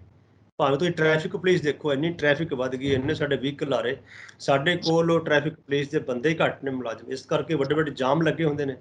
ਇਸ ਤਰ੍ਹਾਂ ਹੀ ਸਮਾਜ ਦੇ ਵਿੱਚ ਵੀ ਜਾਮ ਲੱਗੇ ਹੋਏ ਨੇ, ਕਿਉਂਕਿ ਸਾਡੇ ਕੋਲ ਉਹ ਨਫਰੀ ਇੰਨੀ ਨਹੀਂ ਹੈਗੀ ਕਿ ਜਿਹੜੇ ਬੰਦੇ ਸਾਡੇ ਦੇਸ਼ ਨੂੰ ਪ੍ਰੋਟੈਕਸ਼ਨ ਵਾਸਤੇ ਜ਼ਰੂਰੀ ਚਾਹੀਦੇ ਨੇ, ਉਹਨਾਂ ਦਾ ਨੰਬਰ ਘੱਟ ਹੈ। ਸੋ ਇਸ ਕਰਕੇ ਪਨਿਸ਼ਮੈਂਟ ਦਾ ਜਿਹੜਾ ਹੈਗਾ rate of punishment is very low in our country, ਇਹ ਬਹੁਤ ਘੱਟ ਹੈ ਜੀ। ਜੀ ਔਰਤਾਂ ਦੀ ਸੁਰੱਖਿਆ ਦੀ ਆਪਾਂ ਗੱਲ ਕਰ ਰਹੇ ਹਾਂ, ਆਪਾਂ ਇਹ ਵੀ ਕਹਿ ਰਹੇ ਸੀ ਕਿ ਕੁੜੀਆਂ ਨੂੰ ਕਿਉਂ ਮਾਰ ਦਿੱਤਾ ਜਾਂਦਾ ਹੈ। ਦੇਖਿਆ ਗਿਆ ਕਿ ਔਰਤ ਦਾ ਸੁਰੱਖਿਅਤ ਵਿਆਹ ਤੋਂ ਬਾਅਦ ਵੀ ਨਹੀਂ ਹੈ। ਅੱਜ ਦੀ ਹੀ ਗੱਲ ਹੈ ਕਿ ਮੋਹਾਲੀ ਦੇ ਵਿੱਚ 19 ਸਾਲਾ ਕੁੜੀ ਨੇ ਆਤਮ ਹੱਤਿਆ ਕਰ ਲਈ, ਖੁਦਕੁਸ਼ੀ ਕਰ ਲਈ, ਕਿਉਂਕਿ ਉਹਦੇ ਘਰ ਪਰਿਵਾਰ ਵਾਲੇ ਉਸ ਤੋਂ ਦਹੇਜ ਮੰਗ ਰਹੇ ਸਨ। ਪਿਛਲੇ ਮਹੀਨੇ ਦੀ ਇੱਕ ਖਬਰ ਆਈ ਸੀ ਕਿ ਨਾਭੇ ਦੇ ਵਿੱਚ ਇੱਕ ਸਰਕਾਰੀ ਅਧਿਆਪਕਾ ਸੀ ਕੁੜੀ, ਤੇ ਉਸਨੇ ਵਿਆਹ ਤੋਂ ਬਾਅਦ ਇਸ ਕਰਕੇ ਖੁਦਕੁਸ਼ੀ ਕਰ ਲਈ ਕਿਉਂਕਿ ਉਸਨੂੰ ਦਹੇਜ ਦੇ ਲਈ ਤੰਗ ਪਰੇਸ਼ਾਨ ਕੀਤਾ ਜਾ ਰਿਹਾ ਸੀਗਾ। ਇਸ ਮਾਮਲੇ ਦੇ ਬਾਬਤ ਤੁਸੀਂ ਕੀ ਕਹਿਣਾ ਚਾਹੋਗੇ? ਕਿਸ ਤਰ੍ਹਾਂ ਦੇ ਨਾਲ ਸਹੀ ਸੇਧ ਦੇ ਸਕਦੇ हैं इस मामले में? ਗੁਰਸ਼ਰਨ ਮੈਡਮ, ਇਹ ਵੀ ਇੱਕ ਬਹੁਤ ਹੀ ਗੰਭੀਰ ਪੱਖ ਹੈ ਕਿ ਜਿਹੜਾ ਡੌਰੀ ਵਾਲਾ ਕੇਸ ਹੈ, ਜਾਂ ਇਸ ਦੇ ਦੋ ਤਿੰਨ ਐਂਗਲ ਨੇ। ਇੱਕ ਡੌਰੀ ਵੀ ਕੇਸ ਹੈਗਾ, ਮੰਨਦੇ ਆ ਇਸ ਚੀਜ਼ ਨੂੰ। ਇੱਕ ਤੁਸੀਂ ਦੇਖੋਗੇ ਕਿ Gursharan madam, adjustment after marriage, ਜਦੋਂ ਲੜਕੀ ਆਉਂਦੀ ਕਿਸੇ ਘਰ 'ਚ ਦੂਜੀ ਜਗ੍ਹਾ ਤੇ, ਉਹਦੀ ਐਡਜਸਟਮੈਂਟ ਅੱਜ ਕੱਲ ਇਹ ਇੱਕ ਬੜਾ ਫੈਕਟ ਹੈ ਕਿ ਔਖਾ ਬੜਾ ਹੋ ਰਿਹਾ। ਤੁਸੀਂ ਕਹ ਲਓ ਪਰਵਰਿਸ਼ ਜਿਹੜੀਆਂ ਕੁੜੀਆਂ ਦੀ ਹੁੰਦੀ ਅੱਜ ਕੱਲ ਖੁੱਲੇ ਸਕੂਲਾਂ 'ਚ ਆ ਗਏ ਜਾਂ ਹੋਰ ਆ ਗਏ, ਕੋਈ ਉੱਥੇ ਰੋਕਣ ਵਾਲੀ ਚੀਜ਼ ਨਹੀਂ। ਮੈਂ ਨਹੀਂ ਕਹਿੰਦਾ ਕਿ ਡੌਰੀ ਕਰਕੇ ਨਹੀਂ ਡੈਥ ਹੋ ਰਹੀਆਂ, ਬਟ ਐਡਜਸਟਮੈਂਟ ਆਫ ਬਿਹੇਵੀਅਰ ਜਿਹੜੀ ਮੈਂ ਗੱਲ ਕਰ ਰਿਹਾ। ਅੱਜ ਕੱਲ ਕੀ ਹੋ ਗਿਆ ਕਿ ਜਿਹੜੇ ਜਦੋਂ ਬੱਚੇ ਵੀ ਵਿਆਹ ਕੇ ਆ ਜਾਂਦੇ ਨੇ, ਕਿ ਉਹ ਇੰਨੀ ਆਜ਼ਾਦੀ ਭਾਲਦੇ ਨੇ ਇੱਕੋ ਦਮ ਆ ਕੇ ਸਾਨੂੰ ਹੀ ਮਤਲਬ ਕਿ ਹੋਵੇ। ਮੈਂ ਨਹੀਂ ਕਹਿ ਰਿਹਾ ਮੈਂ ਜਸਟੀਫਾਈ ਨਹੀਂ ਕਰ ਰਿਹਾ ਡੌਰੀ ਵਾਲੇ ਕੇਸ ਨੂੰ, ਮਤਲਬ ਕਿ ਬਿਹੇਵੀਅਰਲ ਚੇਂਜਸ ਜਿਹੜੀਆਂ ਅੱਜ ਕੱਲ ਦੇ ਸਮਾਜ 'ਚ ਆ ਰਹੀਆਂ ਨੇ। ਬੱਚਿਆਂ ਦੇ ਪਹਿਲਾਂ ਹੁੰਦਾ ਸੀ ਕਿ ਮਾੜਾ ਮੋਟਾ ਕੋਈ ਸਹਿ ਜਾਂਦਾ ਸੀ ਕਿ ਬੀਰਿੰਗ ਪਾਵਰ ਹੁੰਦੀ ਸੀ। ਇੱਥੇ ਮਤਲਬ ਐਸਾ ਕੇਸ ਮੈਂ ਤੁਹਾਨੂੰ ਦਿਖਾਵਾਂਗਾ ਕਿ ਰਾਤ ਸਵੇਰੇ ਬਰਾਤ ਜਾਣੀ ਸੀ ਇੱਥੇ ਲੁਧਿਆਣੇ ਤੋਂ, ਤੇ ਮਤਲਬ ਕਿ ਸਵੇਰੇ ਬਰਾਤ ਨਹੀਂ ਗਈ, ਕਿ ਐਸੀ ਕੇਸ ਵਿੱਚੋਂ ਗੱਲ ਨਿਕਲੀ ਕੁਛ, ਤੇ ਮਤਲਬ ਕਿ ਬਰਾਤ ਹੀ ਨਹੀਂ ਗਈ ਉਸ ਚੀਜ਼ ਦੇ ਵਿੱਚ। ਸੋ ਡੌਰੀ ਵਾਲਾ ਕੇਸ ਵੀ ਮੈਂ ਮੰਨਦਾ ਕਿ ਕਾਫੀ ਸਾਰੇ ਹੋ ਰਹੇ ਨੇ। ਕਿਸੇ ਨੂੰ ਮਤਲਬ ਦਾਜ ਦਹੇਜ ਦੀ ਇਹ ਇੱਕ ਮਾੜੀ ਲਾਹਨਤ ਹੈ। ਇਸ ਕਰਕੇ ਪਹਿਲਾਂ ਗੱਲ ਕੀਤੀ ਸੀ ਨਾ, ਲੋਕ ਕਹਿੰਦੇ ਕਿ 500 ਰੁਪਇਆ ਲਾਓ ਜਾਂ 5000 ਰੁਪਇਆ ਲਾਓ, ਟਰਮੀਨੇਸ਼ਨ ਕਰਾਓ ਤੇ ਸਾਰੀ ਉਮਰ ਦਾ 20 ਸਾਲ ਦੀ ਕੈਦ ਤੋਂ ਬਚੋ। ਸਾਡੇ ਸਮਾਜ 'ਚ ਤਾਂ ਕਹਿੰਦੇ ਸੀ ਕੈਦ ਹੈ, ਕਿਉਂਕਿ ਲੜਕੀ ਨੂੰ ਪਾਲਣਾ, ਉਹਨੂੰ ਸਿਕਿਉਰ ਰੱਖਣਾ, ਸ਼ੁਰੂ ਤੋਂ ਲੈ ਕੇ ਉਹਦੀ ਮੈਰਿਜ ਤੱਕ ਉਸ ਨੂੰ ਪਲ ਪਲ ਖਿਆਲ ਰੱਖਦਾ ਬੰਦਾ, ਮਾਂ ਪਿਓ ਪਲ ਪਲ ਖਿਆਲ ਰੱਖਦਾ ਹੈ। ਤੇ ਹੌਲੀ ਹੌਲੀ ਮਤਲਬ ਕਿ ਉਹ ਲੋਕ ਕਈ ਵਾਰੀ ਇਹ ਇਨਸਿਕਿਉਰਿਟੀ ਤੋਂ ਅੱਕ ਜਾਂਦੇ ਨੇ। ਇਸ ਕਰਕੇ ਜਿਵੇਂ ਆਪਾਂ ਗੱਲ ਕੀਤੀ ਸੀ ਕਿ ਸਾਡੇ ਸਮਾਜ 'ਚ ਕੁੜੀਆਂ ਨੂੰ ਨੌਨ ਪ੍ਰੈਫਰਡ ਐਲੀਮੈਂਟ ਕਹਿ ਰਹੇ ਸੀਗੇ। ਮੈਂ ਨਹੀਂ ਕਹਿੰਦਾ ਇਸ ਮੇਰੇ ਪਰਸਨਲ ਵਿਊ ਨੇ, ਕਿ ਲੋਕਾਂ ਦਾ ਪਰਸੈਪਸ਼ਨ ਬਣ ਗਈ ਸੀ ਕਿ ਲੜਕਾ ਪੈਦਾ ਹੋਇਆ ਆਪੇ ਪਲ ਪੁਲ ਜਾਣਗੇ, ਨਾਲੇ ਦਾਜ ਲੈ ਕੇ ਆਉਣਗੇ, ਕੋਈ ਚੱਕਰ ਨਹੀਂ, ਇਹੋ ਜਿਹੀ ਇੱਕ ਪਰਸੈਪਸ਼ਨ ਬਣ ਗਈ ਹੋਈ ਸੀ। So dowry is also one of the serious issue, ਜਿਸ ਦੇ ਬਾਰੇ ਸੋਚਣਾ ਚਾਹੀਦਾ ਕਿ ਇਹ ਨਹੀਂ ਹੋਣੀ ਚਾਹੀਦੀ ਡੌਰੀ। ਇਹ ਇਸ਼ੂ ਤਾਂ ਹੀ ਹੈ ਕਿ ਆਪਾਂ ਪਹਿਲਾਂ ਹੀ ਸੈਟਲਮੈਂਟ ਕਰ ਲਈਏ ਵਿਆਹ ਤੋਂ ਪਹਿਲਾਂ ਕਿ ਭਾਈ ਇਹ ਹੋਣੀ ਹੈ ਕਿ ਨਹੀਂ ਹੋਣੀ, ਕਿਉਂਕਿ ਕਈ ਵਾਰੀ ਕੁੜੀਆਂ ਇੰਨੀਆਂ ਪੜ੍ਹਾ ਵੀ ਲੈਂਦੇ ਆਪਾਂ, ਫਿਰ ਵੀ ਡੌਰੀ ਦੇਣੀ ਪੈਂਦੀ ਹੈ। ਉਹ ਕਹਿੰਦੇ ਨੇ ਕਿ ਮਤਲਬ ਸਾਡੇ ਕੋਲ ਭਾਵੇਂ ਕੁੜੀ ਬਿਊਟੀਫੁਲ ਹੈ, ਇੰਟੈਲੀਜੈਂਟ ਵੀ ਹੈ, ਸਾਰਾ ਕੁਝ ਹੈ, ਫਿਰ ਵੀ ਮਤਲਬ ਕਿ ਲੈ ਕੇ ਆਓ ਦਾਜ ਨੂੰ। ਕਿ ਲੜਕਾ ਭਾਵੇਂ ਘੱਟ ਵੀ ਪੜ੍ਹਿਆ ਲਿਖਿਆ ਉਸ ਨੂੰ, ਇਹ ਸਾਡੇ ਸਮਾਜ ਦੀਆਂ ਜਿਹੜੀਆਂ ਗੁਰਸ਼ਰਨ ਜਿਹੜੀਆਂ ਹੁੰਦੀਆਂ ਨੇ ਨਾ ਟ੍ਰੈਡੀਸ਼ਨਸ, ਇਹ ਸਦੀਆਂ ਪੁਰਾਣੀਆਂ ਟ੍ਰੈਡੀਸ਼ਨ ਜਿਹੜੀਆਂ ਨੇ ਨਾ ਜੀ, ਇਹ ਹੌਲੀ ਹੌਲੀ ਟੁੱਟਦੀਆਂ ਨੇ, ਇੱਕਦਮ ਨਹੀਂ ਟੁੱਟਦੀਆਂ। ਇਸ ਕਰਕੇ ਅਜੇ ਵੀ ਮਾਈਂਡ 'ਚ ਬੈਠਾ ਹੋਇਆ ਹੈ ਕਿ ਜਿਹੜਾ ਜੀ ਚੀਜ਼ ਇਹ ਲੜਕਾ ਹੈ ਜੀ ਇਹ ਸੁਪੀਰੀਅਰ ਹੈ ਜੀ, ਮਤਲਬ ਅਜੇ ਵੀ ਥੋੜਾ ਦਿਮਾਗ ਦੇ ਵਿੱਚ ਬੈਠੇ ਹੋਏ ਨੇ ਗੱਲਾਂ। ਪਰ ਤੂੰ ਹੁਣ ਸਾਡੀਆਂ ਲੜਕੀਆਂ ਵੀ ਅੱਗੇ ਆ ਰਹੀਆਂ ਨੇ, ਲੜਕੀਆਂ ਵੀ ਉਨੀਆਂ ਕੈਪੇਬਲ ਨੇ। ਸੋ ਦਾਜ ਦਹੇਜ ਦਾ ਇੱਕ ਬੜਾ ਸੀਰੀਅਸ ਇਸ਼ੂ ਹੈ, ਇਸ ਨੂੰ ਸੋਚਣਾ ਚਾਹੀਦਾ ਕਿ ਤੇ ਨਹੀਂ ਹੋਵੇ। ਤੇ ਨਾਲ ਦੀ ਨਾਲ ਮੈਂ ਇਹ ਵੀ ਕਹੂੰਗਾ ਕਿ ਬਿਹੇਵੀਅਰਲ ਚੇਂਜ ਇੱਕ ਬੜੀ ਵੱਡੀ ਸਮੱਸਿਆ ਇਸ ਟਾਈਮ ਆ ਰਹੀ ਹੈ। ਮੈਂ ਉਹਨੂੰ ਕਹਾਂਗਾ ਸੋਸ਼ੀਓਲੋਜਿਸਟ ਹਾਂ ਅਸੀਂ, ਹੁਣ ਤਾਂ ਪਰਿਵਾਰ ਦੀ ਪਰਿਭਾਸ਼ਾ ਹੀ ਚੇਂਜ ਹੋ ਰਹੀ ਗੁਰਸ਼ਰਨ। ਅੱਗੇ ਪਰਿਵਾਰ ਹੁੰਦਾ ਸੀ ਕਿ some people living in the same roof, ਹੁਣ ਇੱਕ ਬੰਦਾ ਬੈਠਾ ਕੈਨੇਡਾ, ਦੂਸਰਾ ਘਰ ਦਾ ਬੰਦਾ ਬੈਠਾ ਆਸਟ੍ਰੇਲੀਆ, ਤੀਸਰਾ ਬੈਠਾ ਕੋਈ ਫਿਲਪਾਈਨ, ਤੇ ਇੱਕ ਬੁੜਾ ਮਤਲਬ ਫਾਦਰ 올ਡ ਏਜ ਇੱਥੇ ਬੈਠੇ ਇੰਡੀਆ ਵਿੱਚ। ਹੁਣ how you can call it a family. ਹੁਣ ਫੈਮਿਲੀ ਦੀ ਪਰਿਭਾਸ਼ਾ ਹੀ ਸਮਾਜ 'ਚ ਸਾਡੇ ਚੇਂਜ ਹੋ ਰਹੀ ਹੈ। ਸੋ ਇਸ ਕਰਕੇ ਬਹੁਤ ਸਾਰੇ ਇਸ਼ੂਜ਼ ਨੇ ਜਿਹੜੇ ਸਮਾਜ ਨੂੰ ਸਮਝ ਕੇ ਆਪਾਂ ਨੂੰ ਜਿਹੜੀ ਬਿਹੇਵੀਅਰਲ ਐਡਜਸਟਮੈਂਟਸ ਨੇ ਇਹਨਾਂ ਬਾਰੇ ਵੀ ਸਾਨੂੰ ਇੱਕ ਅਵੇਅਰ ਕਰਨਾ ਚਾਹੀਦਾ ਹੈ ਕਿ ਭਾਈ ਵੈਨ ਨੂੰ ਵੀ ਗੋ ਇਨ ਦਾ ਨਿਊ ਪਲੇਸਿਸ, ਜਦੋਂ ਨਵੇਂ ਜਗ੍ਹਾ ਜਾਂਦੇ ਆ ਤੇ ਐਡਜਸਟਮੈਂਟਾਂ ਵੀ ਜ਼ਰੂਰੀ ਨੇ, but I will at the same time ਮੈਂ ਇਹ ਨਹੀਂ ਕਹਾਂਗਾ ਕਿ ਕੋਈ ਡੌਰੀ ਮੰਗੇ ਜਾਂ ਡੌਰੀ ਦਾ ਕੇਸ ਹੋਵੇ। ਡੌਰੀ ਨਹੀਂ ਹੋਣੀ ਚਾਹੀਦੀ, ਡੌਰੀ ਬਿਲਕੁਲ ਨਹੀਂ ਹੋਣੀ ਚਾਹੀਦੀ, ਬਲਕਿ ਜਿਹੜੀ ਲੜਕੀ ਨੂੰ ਪੜ੍ਹਾਤਾ ਕਿਸੇ ਮਾਂ ਪਿਓ ਨੇ ਉਹਦੀ ਰਿਸਪੈਕਟ ਕਰੋ। ਉਹ ਜੇ ਜੌਬ ਲੱਗ ਗਈ ਤੇ ਤੁਹਾਡੀ ਸਾਰੀ ਉਮਰ ਡੌਰੀ ਡੌਰੀ ਹੈ, ਜੇ ਇਨ ਕੇਸ ਸਮਝੋ ਤਾਂ ਤੁਸੀਂ ਸਾਰੀ ਉਮਰ। ਇੱਥੇ ਮੈਂ ਐਸੇ ਕੇਸ ਦੇਖੇ ਨੇ ਕਿ ਜਿੱਥੇ ਕਾਰਾਂ ਆਈਆਂ ਦਾਜ ਦੇ ਵਿੱਚ ਤੇ ਪਰਿਵਾਰ ਇਹਨੇ ਟੁੱਟ ਕੇ, ਕਿਉਂਕਿ ਲੜਕੀ ਨੇ ਕਿਹਾ ਕਿ ਮੇਰੀ ਕਾਰ ਨਹੀਂ ਯੂਜ਼ ਕਰਨੀ, ਦਿਓਰ ਨੇ ਕਿਹਾ, ਜੇਠ ਨੇ ਕਿਹਾ ਅਸੀਂ ਵਰਤਣੀ ਹੈ, ਤੇ ਉੱਥੇ ਇੰਨਾ ਕਲੇਸ਼ ਪੈ ਗਿਆ। ਜਿਹੜੀ ਡੌਰੀ ਜਿਹੜਾ material itself becomes a source of conflict in the family.